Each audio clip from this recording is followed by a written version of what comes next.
পবিত্র মাহে রমজান উপলক্ষে নারায়ণগঞ্জের রূপগঞ্জে বিএনপির ইফতার ও দোয়া মাহফিল আয়োজন করে ভুলতা ৫ নং ওয়ার্ড বিএনপি অঙ্গ সংগঠন।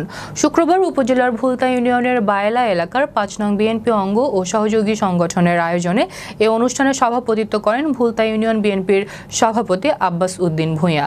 আর উপস্থিত ছিলেন বিএনপির সহসভাপতি আনোয়ার সাদাত সায়েম, সহসভাপতি আশরাফুল হক রিপন, মূল দলের সভাপতি রহমত উল্লাহ, মূল দলের সেক্রেটারি আনোয়ার হোসেন, ভুলতা ইউনিয়ন যুব দলের সভাপতি শাকিল আহমেদ নুরু, জলিল মিয়া, রাকিব সহ আরও অনেকে নেতাকর্মীরা উপস্থিত ছিলেন। অনুষ্ঠান সঞ্চালনা করেন ভুলতা ইউনিয়ন ৫ নং বিএনপির সাংগঠনিক সম্পাদক শাহাদুল্লাহ। পরে শহীদ প্রেসিডেন্ট জিয়াউর রহমানের আত্মার মাগফিরাত কামনা ও বিএনপি চেয়ারপারসন সাবেক প্রধানমন্ত্রী বেগম খালেদা জিয়ার রোগ মুক্তি ও সুস্থতা কামনায় বিশেষ মোনাজাত করা হয়।